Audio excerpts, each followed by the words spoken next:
Hi hello ನಮಸ್ಕಾರ ವಿದ್ಯಾರ್ಥಿಗಳೇ. ಈ ಒಂದು ಹೊಸ ವಿಡಿಯೋಗೆ ತಮಗೆಲ್ಲರಿಗೂ ಆತ್ಮೀಯವಾದಂಥ ಸ್ವಾಗತ. ಕಳೆದ ಒಂದು ತರಗತಿಯಲ್ಲಿ ನಾವು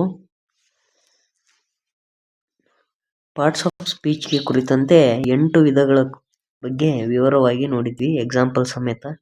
ನೀವು ಇನ್ನೂ ಆ ಒಂದು ವಿಡಿಯೋವನ್ನು ನೋಡಿಲ್ಲ ಅಂತಂದರೆ ಈಗಲೇ ನಮ್ಮ ಚಾನಲ್ಗೆ ವಿಸಿಟ್ ಮಾಡಿ ಆ ಒಂದು ವಿಡಿಯೋದ ಮಾಹಿತಿಯನ್ನು ಪಡೆದುಕೊಳ್ಳಿ ಅಂತ ಹೇಳ್ತಾ, ಈ ಒಂದು ವಿಡಿಯೋದಲ್ಲಿ ನಾವು ನಿಮ್ಮ ಮೊರಾರ್ಜಿ ಪರೀಕ್ಷೆಯಲ್ಲಿ ಬರುವಂಥ 2 ರಿಂದ 3 ಅಂಕಗಳ ಪ್ರಶ್ನೆಯ ಕುರಿತಾಗಿ ಚರ್ಚೆ ಮಾಡ್ತೇವೆ. ಈ ಒಂದು ವಿಡಿಯೋದಲ್ಲಿ ವಚನಗಳು ಅಂದರೆ ನಂಬರ್ಸ್ ಮತ್ತೆ ಜೆಂಡರ್ಸ್ ಅಂದರೆ ಲಿಂಗಗಳ ಕುರಿತಾಗಿ ಚರ್ಚೆ ಮಾಡ್ತಾ ಹೋಗೋಣ. ಹಾಗಿದ್ರೆ ತಡ ಮಾಡೋದು ಬೇಡ, ವಿಡಿಯೋವನ್ನು ಸ್ಟಾರ್ಟ್ ಮಾಡೋಣ. ಮೊದಲಿಗೆ ಕನ್ನಡದಲ್ಲಿರುವಂತೆ ಇಂಗ್ಲಿಷ್ನಲ್ಲಿಯೂ ಕೂಡ ನಂಬರ್ಸ್ನಲ್ಲಿ 2 ವಿಧಗಳಿರ್ತವೆ. There are 2 numbers in English.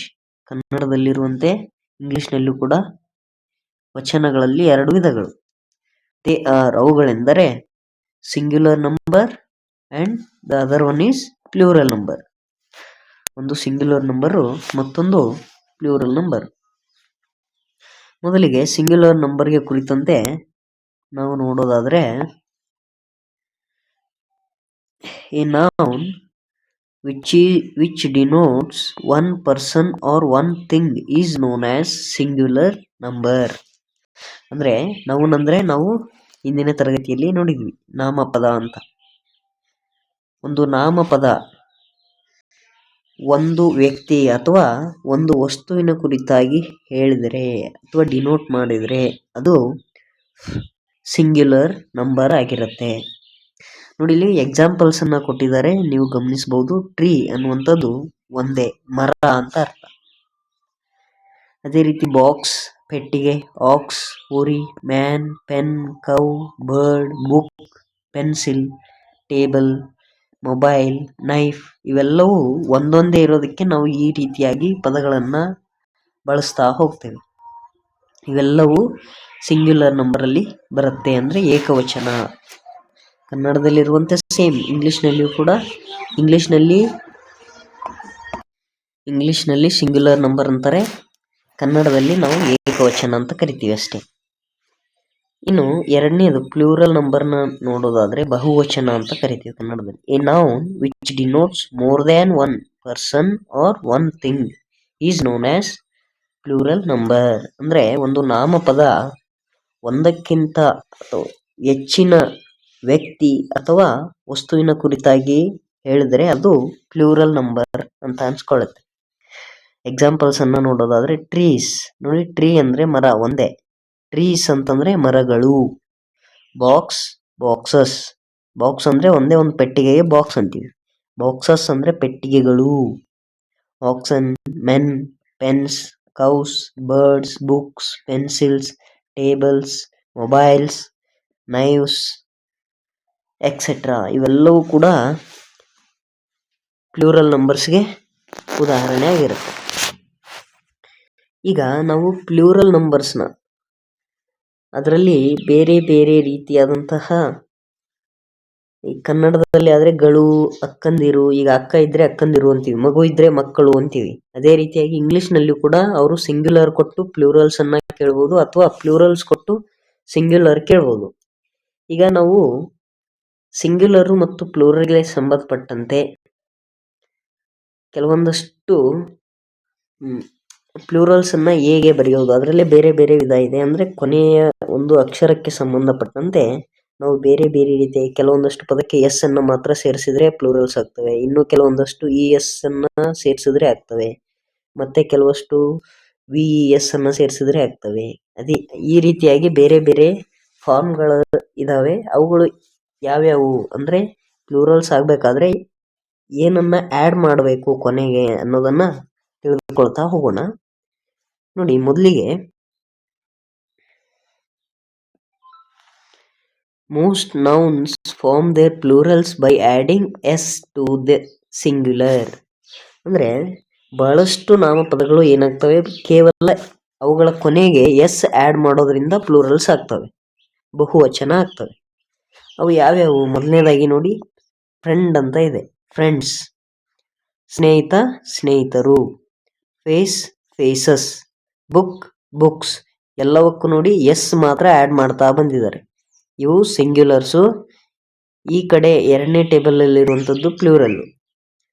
Friend ಅಂದರೆ ಒಬ್ಬರಿಗೆ ಫ್ರೆಂಡ್ ಅಂತೀವಿ. ಫ್ರೆಂಡ್ಸ್ ಕೇವಲ ಎಸ್ ಆ್ಯಡ್ ಮಾಡಿದರೆ ಅದು ಪ್ಲೂರಲ್ ಆಗುತ್ತೆ. ಅದೇ ರೀತಿಯಾಗಿ tree trees, shoe shoes, teacher teachers, map maps, mobile mobiles, dog dogs, king kings, jug jugs, bulb bulbs, boy boys, bay bays, chair chairs, day days, deer deers, rose roses, ear ears, ear ears, table tables, vehicle vehicles, shirt shirts, cat cats, tiger tigers, cup cups, students, girls, schools.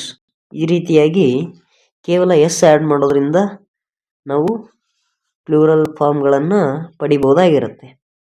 ನೀವು ವಿಡಿಯೋವನ್ನು pass ಮಾಡಿ ಎಲ್ಲವನ್ನು ಬೇಕಾದರೆ ಬರ್ಕೊಳ್ಳಿ, ಅಥವಾ ಒಂದು ಕಡೆ ಬರೆದು ಇಟ್ಕೊಂಡ್ರೆ ನಿಮಗೆ ಉಪಯೋಗ ಆಗುತ್ತೆ ಅಂತ ಅಂದ್ಕೊಂಡಿದ್ದೀನಿ. ಇನ್ನು ಮುಂದೆ ನಾವು ಎರಡನೇ ವಿಧಾನವನ್ನು ನೋಡೋದಾದರೆ, ಬಹಳಷ್ಟು ಕೇವಲ ಎಸ್ ಆ್ಯಡ್ ಮಾಡೋದ್ರಿಂದ ಅವು ಪ್ಲೂರಲ್ ಫಾರ್ಮನ್ನು ಪಡೆದುಕೊಳ್ತವೆ. ಆದರೆ ಇನ್ನೂ ಕೆಲವೊಂದಷ್ಟು ವಿಶೇಷವಾದಂತಹ ಅಕ್ಷರಗಳು ಇರ್ತವೆ. ಅದಕ್ಕೆ ನಾವು ಇ ಎಸ್ ಅನ್ನು ಆ್ಯಡ್ ಮಾಡಬೇಕಾಗತ್ತೆ ಕೊನೆಗೆ. ಅವು ಯಾವ ರೀತಿ ಇರ್ತವೆ ಅಂದರೆ, ನೌನ್ಸ್ ಅಂದರೆ ನಾಮಪದಗಳು ಎಂಡಿಂಗ್ ವಿತ್ ಕೊನೆಗೊಳ್ತಾ ಇರ್ತವೆ. ಯಾವುದರಿಂದ? ಎಸ್ ಇಂದ, ಮತ್ತೆ ಎಸ್ ಎಚ್ ಇಂದ, ಸಿ ಎಚ್, ಓ, ಎಕ್ಸ್ ಇವಿಷ್ಟು ಕೊನೆಯಲ್ಲಿ ಬಂದಿದ್ರೆ ಅವುಗಳಿಗೆ ನಾವು ಇ ಎಸ್ ಅನ್ನ ಆ್ಯಡ್ ಮಾಡಬೇಕಾಗತ್ತೆ. ನೋಡಿ, ಇಲ್ಲಿ ಎಕ್ಸಾಂಪಲ್ಸ್ನಲ್ಲಿ ಈ ಬಾಕ್ಸಲ್ಲಿ ನೀವು ಗಮನಿಸೋದಾದ್ರೆ ಮ್ಯಾಚ್ ಅಂತ ಇದೆ ನೋಡಿ, ಕೊನೆಗೆ ಸಿ ಎಸ್ ಅಂತ ಇದೆ. ಈ ಸಿ ಎಚ್ಗೆ ಇ ಎಸ್ ಅನ್ನ ಸೇರಿಸಬೇಕಾಗತ್ತೆ. ನೋಡಿ, ಕಳೆದ ಒಂದನೇ ಫಾರ್ಮ್ನಲ್ಲಿ ಆ ರೀತಿಯಾದಂಥ ಯಾವುದೇ ವರ್ಡ್ಸ್ಗಳು ಅಥವಾ ನೌನ್ಸ್ಗಳು ಇಲ್ಲ. ಇಲ್ಲಿ ಫ್ರೆಂಡ್ ಅಂತ ಇದೆ, ಇಲ್ಲಿ ಸಿ ಎಚ್ ಎಲ್ಲೂ ಕೂಡ ಬಂದಿಲ್ಲ.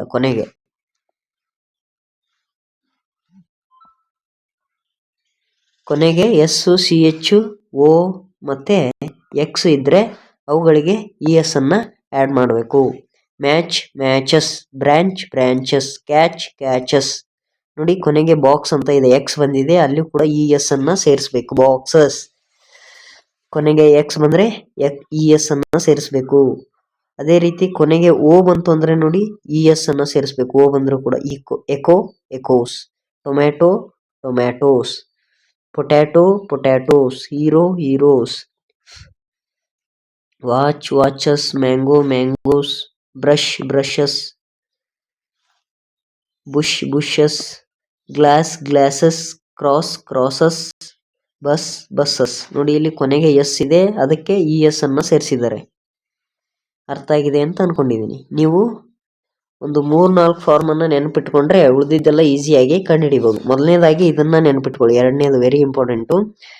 ಯಾವುದೇ ಒಂದು ನೌನು ಎಸ್ ಅಥವಾ ಎಸ್ ಎಚ್ ಅಥವಾ ಸಿ ಎಚ್ ಅಥವಾ ಓ ಅಥವಾ ಎಕ್ಸ್ ಇಂದ ಎಂಡ್ ಆದ್ರೆ, ಅಂದ್ರೆ ಕೊನೆಗೆ ಎಸ್ ಅಥವಾ ಎಸ್ ಎಚ್ ಅಥವಾ ಸಿ ಎಚ್ ಅಥವಾ ಎಕ್ಸ್ ಅಥವಾ ಓ ಅನ್ನುವಂಥ ಅಕ್ಷರದಿಂದ ಅದು ಕೊನೆಗೊಳ್ತಾ ಇದ್ರೆ, ಆ ಒಂದು ಸಂದರ್ಭದಲ್ಲಿ ನಾವು ಇ ಎಸ್ ಅನ್ನ ಅದಕ್ಕೆ ಸೇರಿಸಿದ್ರೆ ಅದು ಪ್ಲೂರಲ್ ಆಗುತ್ತೆ. ಇದನ್ನ ನೆನಪಿಟ್ಕೊಳ್ಳಿ, ವೆರಿ ಇಂಪಾರ್ಟೆಂಟ್ ಇದು, ಹಾಗಾಗಿ ನೆನಪಿಟ್ಕೊಳ್ಳಿ. ಇನ್ನು ಮೂರನೇ ಫಾರ್ಮ್ ಅನ್ನ ನೋಡೋದಾದ್ರೆ ನೋಡಿ, nouns ending with y and which followed by consonant form plural by adding ies in place of y. ನೋಡಿ, ಇಲ್ಲಿ ಮೂರನೇ ಒಂದು ಫಾರ್ಮ್ ಅಲ್ಲಿ ಯಾವ ರೀತಿ ಏನ್ ಹೇಳ್ತಾ ಇದ್ದಾರೆ ಅಂದ್ರೆ, ಯಾವುದೇ ಒಂದು ನಾಮಪದ ವೈ ಇಂದ ಕೊನೆಗೊಳ್ತಾ ಇರಬೇಕು, ಅಂದ್ರೆ ಕೊನೆ ಅಕ್ಷರ ವೈ ಇರಬೇಕು, ಮತ್ತೆ ಅದರ ಇಂದಿನ ಅಕ್ಷರ ಇರುತ್ತಲ್ಲ, ಈ ವೈ ಅನ್ನುವಂಥದ್ರ ಇಂದಿನ ಅಕ್ಷರ ಇದೆಯಲ್ಲ, ಇದು ಕಾನ್ಸನೆಂಟ್ ಆಗಿರ್ಬೇಕು. ಅಂದ್ರೆ ನಾವು ಕಳೆದ ಒಂದು ವಿಡಿಯೋದಲ್ಲಿ ಕಾನ್ಸೋನೆಂಟು ಮತ್ತೆ ಓವೆಲ್ಸ್ ಗಳ ಕುರಿತಾಗಿ ತಿಳಿದುಕೊಂಡಿದ್ವಿ. ಒಟ್ಟು ಕಾನ್ಸೋನೆಂಟ್ಸು ಎಷ್ಟಿವೆ ಅಂತ ಹೇಳಿದ್ದೆ ಮಕ್ಕಳೇ? 21 ಕಾನ್ಸೋನೆಂಟ್ಸ್ ಇವೆ. ಓವೆಲ್ಸ್ ಎಷ್ಟಿವೆ ಅಂತ ಹೇಳಿದ್ವಿ? 5 ಇದೆ. ಯಾವ್ಯಾವುದು ಓವೆಲ್ಸ್ಗಳನ್ನ ನೆನಪಿಟ್ಕೊಂಡ್ರೆ ಉಳಿದಿದ್ದನ್ನ ಕಾನ್ಸೋನೆಂಟ್ಸ್ ಈಸಿಯಾಗಿ ನಾವು ಗುರುತಿಸಬಹುದು ಅಂತ ಹೇಳಿದ್ವಿ. ಓವೆಲ್ಸ್ ಯಾವ್ದ್ಯಾವ್ದು? ಎ, ಇ, ಐ, ಓ ಮತ್ತೆ ಇವು 5 ಕೂಡ ಓವೆಲ್ಸ್ ಆಗಿರುತ್ತೆ. ಆದ್ರೆ ಇಲ್ಲಿ ನೋಡಿ, ವೈ ಹಿಂದೆ ಕಾನ್ಸೋನೆಂಟ್ ಇರಬೇಕು. ಇವು 5 ಬಿಟ್ಟು B, C, D, F, G, H, K, L, M, N, P, Q, R, S, T, V, W, X, Y, Z ಈ ರೀತಿಯಾದಂಥ ಯಾವುದೇ ಅಕ್ಷರಗಳಿದ್ರೂ ಕೂಡ ಅಲ್ಲಿ ನಾವು ವೈ ಅನ್ನ ತೆಗೆದು IES ಅನ್ನ ಸೇರಿಸಬೇಕಂತೆ. ಅಂದ್ರೆ ಅದು ಪ್ಲೂರಲ್ ಫಾರ್ಮ್ ಅನ್ನ ಪಡ್ಕೊಳ್ಳುತ್ತೆ. ನೋಡಿ, ಇಲ್ಲೂ ಕೂಡ ಕೊನೆಯ ಅಕ್ಷರ ವೈ ಇದೆ, ಅದರ ಹಿಂದಿನ ಅಕ್ಷರ ನೋಡಿ ಕಾನ್ಸನೆಂಟ್ ಇದೆ. ಹಿಂದಿನ ಅಕ್ಷರ ಓವೆಲ್ ಬಂದ್ರೆ ಅದಕ್ಕೆ ಬೇರೆ ಇದೆ, ಆ ವಿಧಾನ ಬೇರೆ, ಅದು ಮುಂದೆ ಬರುತ್ತೆ, ಆವಾಗ ಹೇಳ್ತೀನಿ. ವೈನ ಹಿಂದೆ ಕೊನೆಯ ಪದ ವೈ ಇದ್ರೆ ಅದರ ಹಿಂದಿನ ಅಕ್ಷರ ಕಾನ್ಸನೆಂಟ್ ಇದ್ರೆ ವೈ ತೆಗೆದು IES ಸೇರಿಸಬೇಕು.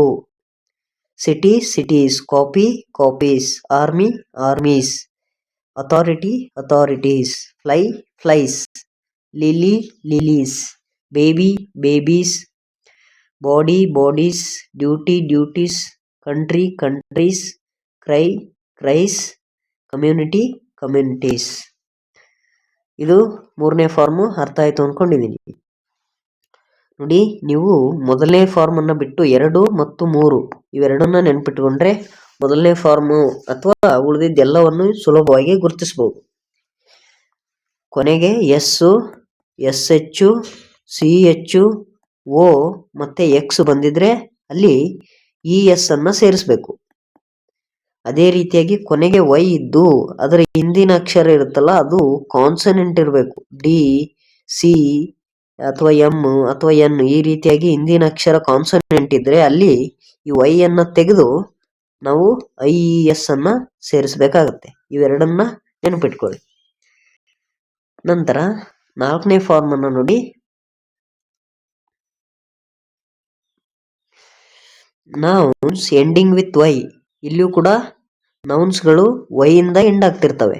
ಆದ್ರೆ ವಿಚ್ ಫಾಲೋಡ್ ಬೈ ಓವೆಲ್, ನೋಡಿ ಇಲ್ಲಿ ಅದರ ಹಿಂದಿನ ಅಕ್ಷರ ಏನಾಗಿರ್ಬೇಕು? ಓವೆಲ್ ಆಗಿರ್ಬೇಕು.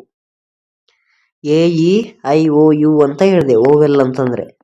ಈ 5ರಲ್ಲಿ ಯಾವ್ದಾದ್ರು ಒಂದು ಅಕ್ಷರ ಅದು ವೈ ಹಿಂದೆ ಇತ್ತು ಅಂತಂದ್ರೆ ಆಗ ನಾವು ವೈ ಅನ್ನ ತೆಗಿಬಾರ್ದು, ಅದಕ್ಕೆ ಕೇವಲ ಎಸ್ ಅನ್ನ ಸೇರಿಸಬೇಕು. ನೋಡಿ, ಇಲ್ಲಿ BOY ಬಾಯ್ ಅಂತ ಇದೆ, ಕೊನೆಗೆ ವೈ ಅನ್ನುವಂತ ಅಕ್ಷರ ಇದೆ, ಆದ್ರೆ ಅದರ ಹಿಂದಿನ ಅಕ್ಷರ ಓವೆಲ್ ಆಗಿದೆ. ಇಂಥ ಸಂದರ್ಭದಲ್ಲಿ ನಾವು IES ವೈ ತೆಗೆದು IES ಸೇರಿಸಬಾರ್ದು, ಕೇವಲ ವೈ ಪಕ್ಕ ಎಸ್ ಅನ್ನ ಸೇರಿಸಬೇಕು. ನೋಡಿ, ಕೀ ಅಂತ ಇದೆ, ಇಲ್ಲಿ ವೈ ಹಿಂದಿನ ಅಕ್ಷರ ಓವೆಲ್ ಇದೆ. ಈ ನೋಡಿ, ಇಲ್ಲಿ ಇ ಇದೆ, ಇಲ್ಲೂ ಕೂಡ ಇ ಇದೆ, ಹಾಗಾಗಿ ಇಲ್ಲಿ ಕೇವಲ ಎಸ್ ಮಾತ್ರ ಸೇರಿಸಬೇಕು. Monkey, monkeys, rays, bays, days, toy, toys, joys, donkeys, valleys, ways, trays. ನೋಡಿ ಮಕ್ಕಳೇ, ಅರ್ಥ ಆಗ್ತಾ ಇದೆ ಅಂತ ಅನ್ಕೊಂಡಿದ್ದೀನಿ. ನೀವು ಇದನ್ನ ಒಂದು ಪುಸ್ತಕದಲ್ಲಿ ಬರೆದಿಟ್ಕೊಂಡ್ರೆ ನೀವು ಎಕ್ಸಾಮ್ ಟೈಮ್ನಲ್ಲಿ ಕ್ವಿಕ್ ಆಗಿ ರಿವಿಷನ್ ಮಾಡಲಿಕ್ಕೆ ಸುಲಭ ಆಗುತ್ತೆ ಅಂತ ನನ್ನ ಒಂದು ಅನಿಸಿಕೆ. ಮುಂದಿನ ಫಾರ್ಮ್ ಅನ್ನ ನೋಡೋಣ. ನೋಡಿ, 5ನೇ form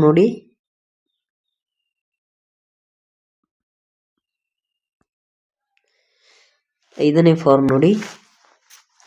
nouns ending with FEEF form plural by adding VES in place of FEEF. ನೋಡಿ, ನೌನ್ಸ್ ಅಂದ್ರೆ ನಾಮಪದಗಳು F ಅಥವಾ FE ಅಥವಾ EF ಇಂದ ಕೊನೆಗೊಳ್ತಾ ಇದ್ದರೆ ಅಂತ ಒಂದು ಸಂದರ್ಭದಲ್ಲಿ ನಾವು F ಅನ್ನ ತೆಗೆದು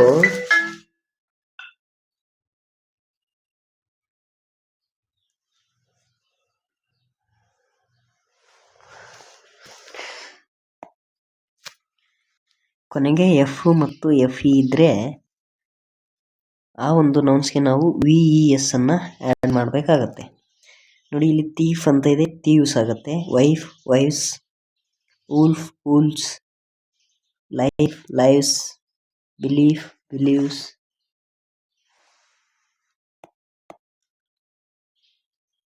belief, believes, loaf, loaves, leaf, leaves, knife, knives, calf, calves, shelf, shelfs, half, halves. ಇನ್ನು 6ನೇ ಫಾರ್ಮ್ ಅನ್ನ ನೋಡೋದಾದ್ರೆ some singular nouns remain same in plural form. ಅಂದ್ರೆ ಕೆಲವೊಂದಷ್ಟು ನಾಮಪದಗಳು ಸಿಂಗ್ಯುಲರ್ಸ್ನಲ್ಲೂ ಒಂದೇ ರೀತಿ ಮತ್ತು ಪ್ಲೂರಲ್ಸ್ನಲ್ಲಿಯೂ ಸೇಮ್ ಇರ್ತವೆ.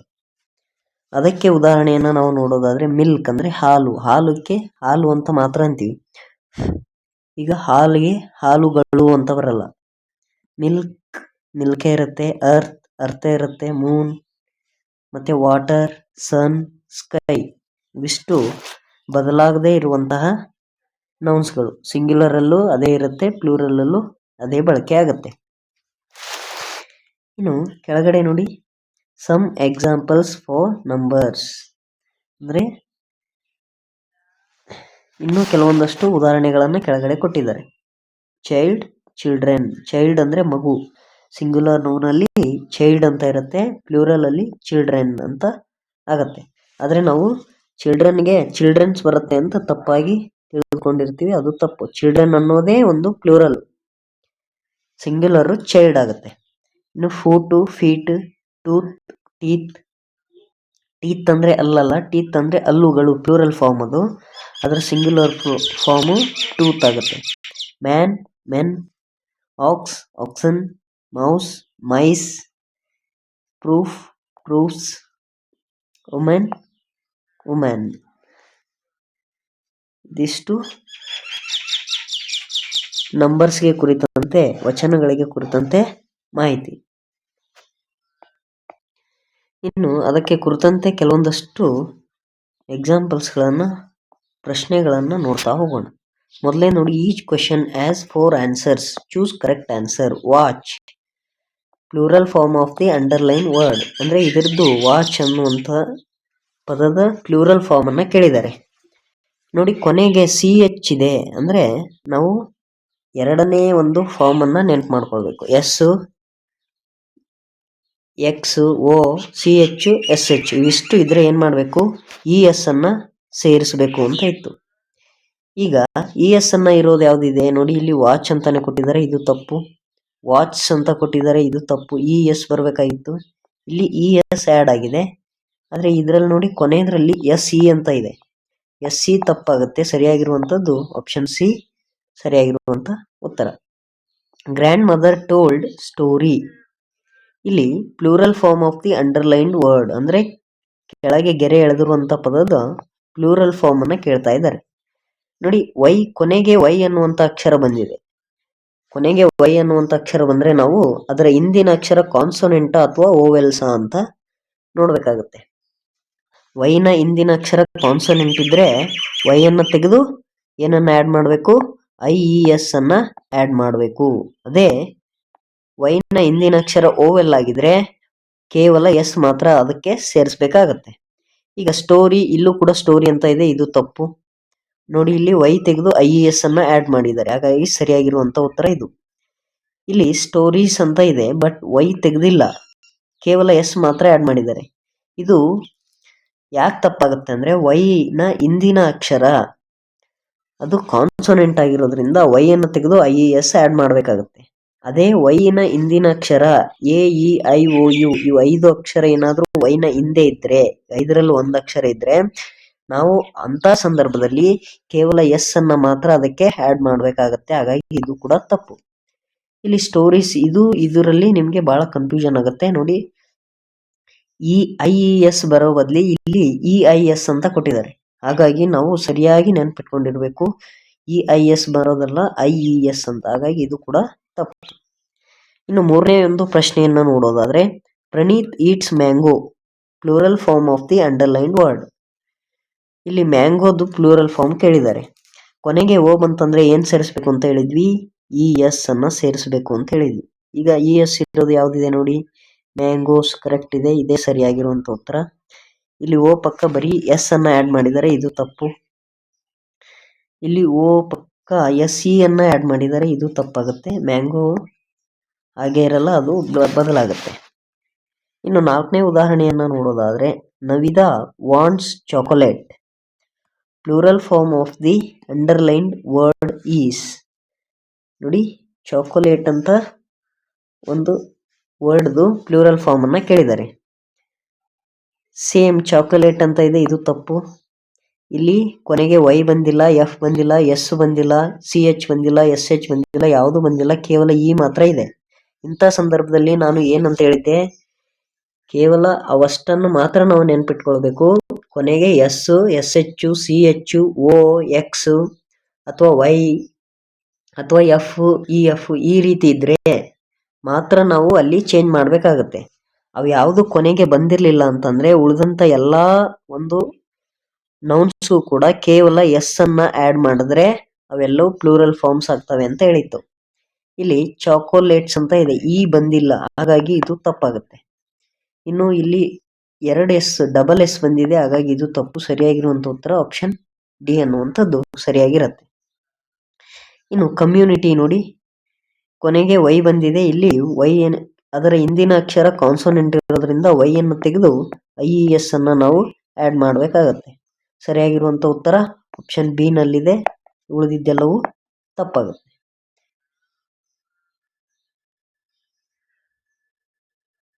ನೋಡಿ, ಎ ಮತ್ತು ಡಿ ಆಲ್ಮೋಸ್ಟ್ ಆಲ್ ಸೇಮ್ ಇದೆ. ಕೇವಲ ಒಂದು ಎಂ ಅನ್ನುವಂಥ ಅಕ್ಷರ ಇದರಲ್ಲಿ ಬರದೇ ಇರೋದ್ರಿಂದ ಅದು ತಪ್ಪಾಗುತ್ತೆ. ಈ ರೀತಿಯಾಗಿ ನೀವು ಬಹಳ ಸೂಕ್ಷ್ಮವಾಗಿ ಗಮನಿಸಿ ಉತ್ತರವನ್ನ ಆಯ್ಕೆ ಮಾಡಬೇಕಾಗತ್ತೆ. ಇನ್ನು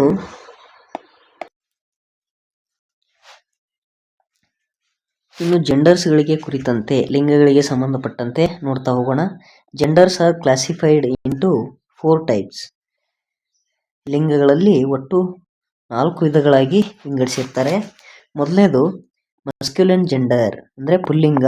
ಮಸ್ಕ್ಯುಲಿನ್, ಮ್ಯಾನ್ ಅಂತೀವಲ್ಲ, ಮ್ಯಾನ್ ಅಂದ್ರೆ ಮನುಷ್ಯ ಅಂತ. ಮಸ್ಕ್ಯುಲಿನ್ ಜೆಂಡರ್ ಅಂತ ಬಂದ್ರೆ ಅದು ಪುಲ್ಲಿಂಗ ಅಂತ ನೀವು ತಿಳ್ಕೊಳ್ಬೇಕು. ಇನ್ನು ಫೆಮಿನೈನ್ ಜೆಂಡರ್ ಅಂತ ಬರುತ್ತೆ, ಅದು ಸ್ತ್ರೀಲಿಂಗ, ಫೀಮೇಲ್. ಮೆನ್ ಅಂತಂದ್ರೆ ಗಂಡಸು ಅಂತ ಅರ್ಥ, ಫೀಮೇಲ್ ಅಂತಂದ್ರೆ ಹೆಂಗಸು ಅಂತ ಅರ್ಥ. ಅದನ್ನ ನೋಡಿ ನೀವು ಈಸಿಯಾಗಿ ಗುರ್ತಿಟ್ಕೊಳ್ಬಹುದು. ಇನ್ನೊಂದು ನ್ಯೂಟರ್ ಜೆಂಡರ್ ಅಂತ ಬರುತ್ತೆ. ನ್ಯೂಟರ್ ಅಂತಂದ್ರೆ ನಪುಂಸಕಲಿಂಗ. ಇನ್ನು ಕೊನೆಯದಾಗಿ ಕಾಮನ್ ಜೆಂಡರ್ ಅಂತ ಬರುತ್ತೆ, ಅಂದ್ರೆ ಸಾಮಾನ್ಯ ಲಿಂಗ. ಈಗ ಒಂದೊಂದೇ ಮಸ್ಕ್ಯುಲಿನ್ ಜೆಂಡರ್ ಅಂದ್ರೆ ಏನು, ಫೆಮಿನೈನ್ ಜೆಂಡರ್ ಅಂದ್ರೆ ಏನು, ನ್ಯೂಟರ್ ಜೆಂಡರ್ ಅಂದ್ರೆ ಏನು, ಕಾಮನ್ ಜೆಂಡರ್ ಅಂದ್ರೆ ಏನು ಅಂತ ನೋಡ್ತಾ ಹೋಗೋಣ. ಮೊದಲನೇದಾಗಿ, noun that denotes a male person or an animal. ಗಂಡು ಎಂಬ ಅರ್ಥವನ್ನ ಸೂಚಿಸುವಂತ ಪದನ ನಾವು ಪುಲ್ಲಿಂಗ ಅಂತ ಕರಿತೇವೆ. ಅದು ಪ್ರಾಣಿ ಆದ್ರೂ ಆಗಿರ್ಬೋದು ಅಥವಾ ಮನುಷ್ಯ ಆದ್ರೂ ಆಗಿರ್ಬೋದು, ಒಟ್ಟಿನಲ್ಲಿ ಗಂಡಸನ್ನ ಸೂಚಿಸ್ತಾ ಇರಬೇಕು. ಎಕ್ಸಾಂಪಲ್ಸ್ ನೋಡಿ, boy, brother, father, husband, horse, dog, king, man, son, uncle, author, etcetera. ಇವೆಲ್ಲವೂ ಗಂಡಸಿಗೆ ಅಥವಾ ಗಂಡು ಅನ್ನುವಂಥವರಿಗೆ ಸಂಬಂಧಪಟ್ಟಂತ ನೌನ್ಸ್ಗಳಾಗಿರೋದು. ಇನ್ನು ಫೆಮಿನೈನ್ ಜೆಂಡರ್ ಅಂತ ಬರುತ್ತೆ, a noun that denotes a female person or an animal. ಹೆಣ್ಣು ಎಂಬ ಅರ್ಥವನ್ನು ಸೂಚಿಸುವಂತಹ ಎಲ್ಲ ನಾಮಪದಗಳಿಗೆ ಫೆಮಿನೈನ್ ಜೆಂಡರ್ಸ್ ಅಂತ ಕರೀತಾರೆ. ನೋಡಿ, ಎಕ್ಸಾಂಪಲ್ಸ್ ಅನ್ನು ನೋಡಿ, girl, sister, mother, wife, mare, bitch, queen, lady, daughter, aunt, authoress, etcetera. ಹೆಣ್ಣು ಅನ್ನುವಂಥ ಯಾವ್ಯಾವ ಪದಗಳು ಸೂಚಿಸ್ತವೆ ಅವೆಲ್ಲವೂ ಕೂಡ ಫೆಮಿನೈನ್ ಜೆಂಡರ್ಗೆ ಎಕ್ಸಾಂಪಲ್ಸ್ ಆಗುತ್ತೆ. ಇನ್ನು ನ್ಯೂಟರ್ ಜೆಂಡರ್ ಅಂತ ಬರುತ್ತೆ, noun that denotes neither a male nor a female. ನಾಮಪದ ಗಂಡು ಮತ್ತು ಹೆಣ್ಣು ಎರಡನ್ನೂ ಸೂಚಿಸದೇ ಇರುವಂತಹ ಪದಗಳಿಗೆ ನ್ಯೂಟರ್ ಜೆಂಡರ್ಸ್ ಅಂತ ಕರೀತಾರೆ. ಗಂಡು ಅಥವಾ ಹೆಣ್ಣು ಎರಡೂ ಅಲ್ಲದೆ ಇರುವಂತಹ ವಸ್ತುಗಳು ಯಾವ ಇರ್ತವೆ, ಅವೆಲ್ಲವೂ ನಿರ್ಜೀವ ವಸ್ತುಗಳಾಗಿರ್ತವೆ. ಜೀವ ಇರುವಂತವು ಗಂಡು ಮತ್ತು ಹೆಣ್ಣು ಅಂತ ನಾವು ಡಿವೈಡ್ ಅನ್ನ ಮಾಡ್ತೀವಿ. ಆದ್ರೆ ನಿರ್ಜೀವ ವಸ್ತುಗಳೆಲ್ಲವೂ ಅವಕ್ಕೆ ಜೀವ ಇಲ್ಲದೆ ಇರೋದ್ರಿಂದ ಅವು ಗಂಡು ಕೂಡ ಅಲ್ಲ, ಹೆಣ್ಣು ಕೂಡ ಅಲ್ಲ. ಅಂತವೆಲ್ಲವೂ ನೌನ್ಸ್ಗಳು ನ್ಯೂಟರ್ ಜೆಂಡರ್ಸ್ ಆಗಿರುತ್ತೆ. ಫಾರ್ ಎಕ್ಸಾಂಪಲ್ಸ್ ನೋಡಿ, book, pen, table, chair, house, radio, mobile, TV, car, school, computer, cycle etcetera. ಇವೆಲ್ಲವಕ್ಕೆ ಜೀವ ಇಲ್ಲದೆ ಇರೋದ್ರಿಂದ ನಿರ್ಜೀವ ವಸ್ತುಗಳು ಅಂತ ಕರಿತೀವಿ ನಾವು. ಅಂಥವೆಲ್ಲವೂ ನ್ಯೂಟರ್ ಜೆಂಡರ್ ಗ್ರೂಪ್ಗೆ ಸೇರುತ್ತೆ. ಇನ್ನು ಕಾಮನ್ ಜೆಂಡರ್ ನೋಡಿ, a noun that denotes both female or male. Common gender ಅಂದರೆ ಗಂಡಸು ಮತ್ತು ಹೆಂಗಸು ಎರಡನ್ನೂ ಸೂಚಿಸುವಂಥ ಸಾಮಾನ್ಯ ಪದಗಳಿಗೆ ಇಬ್ಬರಿಗೂ ಕೂಡ ಅಪ್ಲೈ ಆಗುತ್ತೆ ಅದು. ಉದಾಹರಣೆಗಳನ್ನು ನೀವು ನೋಡ್ತಾ ಹೋದರೆ ನಿಮಗೆ ಅರ್ಥ ಆಗುತ್ತೆ. ನೋಡಿ, ಪೇರೆಂಟ್ಸ್. ಪೇರೆಂಟ್ಸ್ ಅಂದರೆ ತಂದೆ ಮತ್ತು ತಾಯಿ ಅಂತ ಇಬ್ಬರಿಗೂ ಕೂಡ ಪೇರೆಂಟ್ಸ್ ಅಂತ ಬಳಸ್ತಾರೆ. ಅದೇ ರೀತಿಯಾಗಿ ಪೇಂಟರ್. ಪೇಂಟರ್ ಅಂದರೆ ಬಣ್ಣ ಹಚ್ಚೋರು. ಅದು ಹೆಣ್ಮಕ್ಳಾದರೂ ಅವರಿಗೆ ಪೇಂಟರ್ ಅಂತಾರೆ, ಗಂಡು ಮಕ್ಕಳಾದರೂ ಪೇಂಟರೇ ಅಂತಾರೆ. ಇನ್ನು ಡ್ರೈವರ್ಸ್. ಡ್ರೈವ್ ಯಾರು ಮಾಡ್ತಾರೆ ಅವರೆಲ್ಲವರು ಅಂದರೆ ಗಾಡಿಯನ್ನು ಓಡಿಸೋರೆಲ್ಲರೂ ಡ್ರೈವರ್ಸ್ ಆಗ್ತಾರೆ. ಅದರಲ್ಲಿ ಹೆಣ್ಮಕ್ಳು ಕೂಡ ಗಾಡಿ ಓಡಿಸ್ತಾರೆ, ಗಂಡು ಮಕ್ಕಳು ಕೂಡ ಗಾಡಿಯನ್ನು ಓಡಿಸ್ತಾರೆ. ಅದೇ ರೀತಿ teacher, doctor, singer, friend, child, pupil, servant, person. ಈ ರೀತಿಯಾಗಿ ಇವೆಲ್ಲವೂ ಕಾಮನ್ ಜೆಂಡರ್ಗೆ ಉದಾಹರಣೆ ಆಗಿರ್ತವೆ. ಇನ್ನು ಇಲ್ಲಿ ಕೆಲವೊಂದಷ್ಟು ಲಿಸ್ಟ್ ಕೊಟ್ಟಿದ್ದೀನಿ, ಇವೆಲ್ಲವನ್ನ ನೀವು ಪಾಸ್ ಮಾಡಿಬಿಟ್ಟು ಬರ್ಕೊಳ್ಬಹುದು. ನೋಡಿ, masculine gender, feminine gender, father, mother. ನಿಮ್ಮ ಮೊರಾರ್ಜಿ ಪರೀಕ್ಷೆಯಲ್ಲಿ ಒಂದು ಮಸ್ಕ್ಯುಲಿನ್ ಜೆಂಡರ್ ಆದರೂ ಫಿಮೇಲ್ ಜೆಂಡರ್ ಯಾವುದ್ರಲ್ಲಾದರೂ ಒಂದು ಜೆಂಡರನ್ನು ಕೊಟ್ಟು ಅದರ ವಿರುದ್ಧ ಜೆಂಡರ್ಗೆ ಅದನ್ನು ಉತ್ತರವನ್ನು ಆಯ್ಕೆ ಮಾಡಿ ಅಂತ ಪ್ರಶ್ನೆಯನ್ನು ಕೇಳ್ತಾ ಹೋಗ್ತಾರೆ. ಈಗ ಉದಾಹರಣೆಗೆ ಫಾದರ್ ಅಂತ ಕೊಟ್ಟು ಇದ್ರದ್ದು ಅದರ್ ಜೆಂಡರ್ ಯಾವುದು ಅಂತ ಕೇಳ್ತಾರೆ. ಅಂಥ ಸಂದರ್ಭದಲ್ಲಿ ನೀವು ಉತ್ತರವನ್ನು ಗುರುತಿಸಬೇಕಾಗತ್ತೆ. Father, mother. ಫಾದರ್ ಅನ್ನುವಂಥದ್ದು ಮೆಸ್ಕ್ಯುಲಿನ್ ಜೆಂಡರ್ ಅಂದರೆ ಗಂಡಸಿಗೆ ಸಂಬಂಧಪಟ್ಟದ್ದು. ಮದರ್ ಅನ್ನುವಂಥದ್ದು ಫೆಮಿನೈನ್ ಜೆಂಡರ್ ಅಂದರೆ ಹೆಣ್ಣು ಮಕ್ಕಳಿಗೆ ಸಂಬಂಧಪಟ್ಟದ್ದು. ಅದೇ ರೀತಿ uncle, aunt, gentlemen, lady, prince, princess, author, authoress, poet, poetess, lord, lady, son, daughter, grandfather, grandmother, man, woman, god, goddess, brother, sister, actor, actress, cock, hen, husband, wife, sir, madam, student, student. ನೋಡಿ, student ಅನ್ನುವಂಥದ್ದು common gender ಆಗಿರುತ್ತೆ. ಇದು ಯಾವುದೇ ಥರದಾದಂತಹ ಮಸ್ಕ್ಯುಲಿನ್ ಆಗಲಿ ಅಥವಾ feminine gender ಅಲ್ಲ. ಇದು ಒಂದು ಕಾಮನ್ ಜೆಂಡರ್ಗೆ ಉದಾಹರಣೆ. ಸ್ಟೂಡೆಂಟ್ ಅಂತ ನಾವು ಹೆಣ್ಮಕ್ಳಿಗೂ ಬಳಸ್ತೀವಿ, ಗಂಡು ಮಕ್ಕಳಿಗೂ ಕೂಡ ಬಳಸ್ತೇವೆ. ಹಾಗಾಗಿ ಇದು ಕಾಮನ್ ಜೆಂಡರ್ ಆಗಿರುತ್ತೆ. Next, stepfather, stepmother, milkman, milkmaid, lion, lioness. ಇವೆಲ್ಲವನ್ನ ನೀವು ಒಂದು ಕಡೆ ಬರೆದಿಟ್ಕೊಂಡ್ರೆ ನಿಮಗೆ ಮುಂದೆ ಅನುಕೂಲ ಆಗುತ್ತೆ. ಇನ್ನು ನಾವು ಕೆಲವೊಂದಷ್ಟು ಪ್ರಶ್ನೆಗಳ ಕುರಿತಾಗಿ ಚರ್ಚೆ ಮಾಡ್ತಾ ಹೋಗೋಣ. Each question has 4 answers. Choose correct answer. First one ನೋಡಿ, change the gender of man. Man ಅದರ ಜೆಂಡರ್ನ ಚೇಂಜ್ ಮಾಡಿ ಅಂತ ಹೇಳ್ತಾ ಇದೆ. ಆಪ್ಷನ್ ಎ ಮ್ಯಾನ್ ಅಂತ ಇದೆ, ಸೇಮೇ ಇರಲ್ಲ, ಹಾಗಾಗಿ ಇದು ತಪ್ಪು. ಮ್ಯಾನ್ ಅನ್ನುವಂಥದ್ದು ಮೊದಲು ಯಾವ ಜೆಂಡರ್ ಅಂತ ನಾವು ತಿಳಿದುಕೊಳ್ಬೇಕು. ಮ್ಯಾನ್ ಅನ್ನುವಂಥದ್ದು ಮಸ್ಕ್ಯುಲಿನ್ ಜೆಂಡರ್ ಆಗಿರುತ್ತೆ. ಇನ್ನು ಅದನ್ನ ವುಮೆನ್ ಅನ್ನುವಂಥ ಇದೆಯಲ್ಲ, ಇದು ಸರಿಯಾಗುತ್ತೆ. ಅದೇ ಇಲ್ಲಿ ಮ್ಯಾನ್ ಬದಲು ಮೆನ್ ಅನ್ನ ಕೊಟ್ಟಿದ್ರೆ ಅದಕ್ಕೆ ಅದರ್ ಜೆಂಡರು ವುಮೆನ್ ಆಗ್ತಾ ಇತ್ತು. ಇಲ್ಲಿ ಮ್ಯಾನ್ ಕೊಟ್ಟರೆ ವುಮ್ಯಾನು, ಮೆನ್ ಕೊಟ್ಟರೆ ವುಮೆನ್. ಅದನ್ನ ನೀವು ಸರಿಯಾಗಿ ಗಮನಿಸ್ಕೊಳ್ಬೇಕಾಗತ್ತೆ. ಇನ್ನು ಎರಡನೇ ಪ್ರಶ್ನೆಯನ್ನು ನೋಡಿ, change the gender of king. King ಅನ್ನುವಂಥ ಜೆಂಡರ್ನ ನಾವು ಚೇಂಜ್ ಮಾಡಬೇಕಾಗಿದೆ. Option A queen, option B kings ಅಂತ ಇದೆ, ಮಿನಿಸ್ಟ್ರು, ಸೋಲ್ಜರ್. ಕಿಂಗ್ದು ಅದರ್ ಜೆಂಡರ್, ಕಿಂಗ್ ಅಂದರೆ ರಾಜ, ಅದರ ವಿರುದ್ಧವಾದಂಥ ಅಥವಾ ಅನ್ಯಲಿಂಗ ರೂಪ ಏನಾಗುತ್ತೆ, ರಾಣಿ ಆಗುತ್ತೆ. ಇದರಲ್ಲಿ ರಾಣಿ ಅಂತ ಯಾವುದಿದೆ, ಕ್ವೀನ್ ಅಂತ ಇದೆಯಲ್ಲ, ಇದು ಸರಿಯಾಗಿರುವಂಥ ಉತ್ತರ. ಇನ್ನು Tanushree is a beautiful girl. The other gender of the underlined word. ಇಲ್ಲಿ ಕೆಳಗಡೆ ಗೆರೆ ಎಳೆದಿರೋ, ಅಂಡರ್ಲೈನ್ಡ್ ಅಂದ್ರೆ ಕೆಳಗಡೆ ಗೆರೆ ಎಳೆದಿರ್ತಾರೆ, ಆ ಒಂದು ನೌನಿನ ಅದರ್ ಜೆಂಡರ್ ಅನ್ನ ನಾವು ಫೈಂಡ್ ಔಟ್ ಮಾಡಬೇಕು. ಗರ್ಲ್ಸ್ ಅಂತ ಇದೆ, ಇದು ಪ್ಲೂರಲ್ಸ್ ಆಗುತ್ತೆ, ಪ್ಲೂರಲ್. ಸಿಸ್ಟರ್ ತಪ್ಪು, ಬ್ಯೂಟಿಫುಲ್ ಇದು ತಪ್ಪು, ಬಾಯ್ ಇದು ಸರಿಯಾಗುತ್ತೆ, ಹುಡುಗಿ, ಹುಡುಗ. ನೆಕ್ಸ್ಟ್ ಫೋರ್ತ್ ಒನ್ ನೋಡಿ, change the gender of author. Author ಅಂತ ಇದ್ದಿದ್ದು ಆಥರೆಸ್ ಅಂತ ಆಗಬೇಕು. ಆಥರ್ ಅಂದರೆ ಮೆಸ್ಕ್ಯುಲನ್ ಜೆಂಡರ್, ಅದು ಫೆಮಿನೈನ್ ಜೆಂಡರಲ್ಲಿ ಆಥರೆಸ್ ಅಂತ ಆಗುತ್ತೆ. ಇಲ್ಲಿ ನೋಡಿ ಎ ಅನ್ನುವಂಥದ್ದು ಆಥರೆಸ್ ಇದೆ, ಇದು ಆಥರ್ಸ್ ಅಂತ ಇದೆ, ಇದು ತಪ್ಪು, ಪ್ಲೂರಲ್ ಆಗುತ್ತೆ. ಇದು ಪೊಯೆಟೆಸ್ ಅಂತ ಇದೆ, ಇಲ್ಲಿ ಪೊಯೆಟ್ ಅಂತ ಕೊಟ್ಟಿದ್ರೆ ಇದು ಕರೆಕ್ಟ್ ಆಗ್ತಿತ್ತು. ಈಗ ಆಥರ್ ಅಂತ ಕೊಟ್ಟಿರೋದ್ರಿಂದ ಅದು ತಪ್ಪು. ಎರಡನ್ನು ಈಸಿಯಾಗಿ ತೆಗೆದಾಕ್ತೀವಿ. ಇನ್ನು ಆಥರೆಸ್ ಅಂತ ಎರಡರಲ್ಲೂ ಆಥರೆಸ್ ಅಂತಾನೆ ಇದೆ, ಆದರೆ ನಮಗೆ ಸ್ಪೆಲ್ಲಿಂಗ್ ಅನ್ನ ನಾವು ಸರಿಯಾಗಿ ನೆನ್ಪಿಟ್ಕೊಂಡಿರ್ಬೇಕು. ಆಥರೆಸ್ ಅಂತ ಇದ್ರೆ ಇಲ್ಲಿ ಡಬಲ್ ಎಸ್ ಬರಬೇಕಾಗುತ್ತೆ, ಹಾಗಾಗಿ ಸಿ ಅನ್ನುವಂಥದ್ದು ಸರಿಯಾಗಿರುವಂತ ಉತ್ತರ.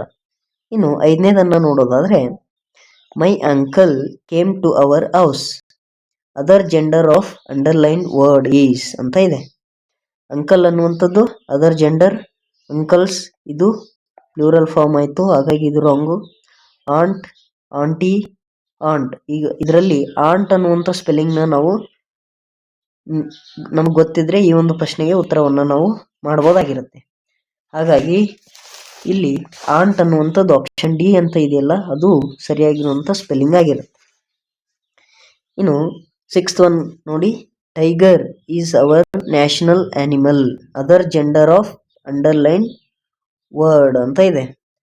ಟೈಗರ್, ಟೈಗ್ರೆಸ್, ಟೈಗರೆಸ್, ಟೈಗರ್ಸ್, ಟೈಗ್ರೆಸ್ ಅಂತ ಇದೆ. ಇದರಲ್ಲಿ ಸರಿಯಾಗಿರುವಂಥ ಉತ್ತರ ಟೈಗ್ರೆಸ್, ಆಪ್ಷನ್ ಎ ಇದೆಯಲ್ಲ ಅದು ಸರಿಯಾಗಿರುತ್ತೆ. ಇನ್ನು 7th ಒನ್ ನೋಡಿ, Samarth's father went to the market ಅಂತ ಇದೆ. ಇದರದ ಅದರ್ ಜೆಂಡರ್ನ ನಾವು ಫೈಂಡ್ ಔಟ್ ಮಾಡಬೇಕು, ಫಾದರ್, ಮದರ್. ಇನ್ನು 8th one, change the gender of master, misters, mistress, masters. ಇದರಲ್ಲಿ ಸರಿಯಾಗಿರುವಂಥ ಉತ್ತರ ಆಪ್ಷನ್ ಬಿ ಅಂತ ಇದೆಯಲ್ಲ, ಮಿಸ್ಟ್ರೆಸ್, ಅದು ಸರಿಯಾಗಿರುತ್ತೆ. ಇದಿಷ್ಟಾಗಿತ್ತು ಇವತ್ತಿನ ಒಂದು ವಿಡಿಯೋ. ಇದಿಷ್ಟು ನೀವು ತಿಳಿದುಕೊಂಡ್ರೆ ನೀವು ಎಕ್ಸಾಮ್ನಲ್ಲಿ 2ರಿಂದ 3 ಅಂಕಗಳನ್ನ ಸುಲಭವಾಗಿ ಪಡೆದುಕೊಳ್ಬೋದು ಅಂತ ಹೇಳ್ತಾ ಮುಂದಿನ ವಿಡಿಯೋದಲ್ಲಿ ಭೇಟಿಯಾಗೋಣ. ಅಲ್ಲಿವರೆಗೂ ಈ ಒಂದು ವಿಡಿಯೋ ನಿಮಗೆ ಇಷ್ಟ ಆಗಿದ್ರೆ ಈ ಒಂದು ವಿಡಿಯೋಗೆ ಲೈಕ್ ಮಾಡಿ, ಮುಂದಿನ ವಿಡಿಯೋ ಮಾಡಲು ಅದು ನಮಗೆ ಪ್ರೇರೇಪಣೆಯನ್ನ ನೀಡುತ್ತೆ ಅಂತ ಹೇಳ್ತಾ, ಹಾಗೆ ನಮ್ಮ ಚಾನಲ್ನ ನೀವು ಇನ್ನೂ ಸಬ್ಸ್ಕ್ರೈಬ್ ಮಾಡ್ಕೊಂಡಿಲ್ಲ ಅಂದರೆ ಸಬ್ಸ್ಕ್ರೈಬ್ ಮಾಡಿಕೊಂಡು ನೋಟಿಫೈ ಆಗಿ, ನಾವು ಯಾವುದೇ ವಿಡಿಯೋವನ್ನು ಅಪ್ಲೋಡ್ ಮಾಡಿದ್ರು ಕೂಡ ನಿಮಗೆ ನೋಟಿಫಿಕೇಶನ್ ಬರುತ್ತೆ ಅಂತ ಹೇಳ್ತಾ ಮುಂದಿನ ವಿಡಿಯೋದಲ್ಲಿ ಭೇಟಿಯಾಗೋಣ. ಅಲ್ಲಿವರೆಗೂ ಓದ್ತಾ ಇರಿ, ಸ್ಟಡಿ ಮಾಡ್ತಾ ಇರಿ. ನಮಸ್ಕಾರ.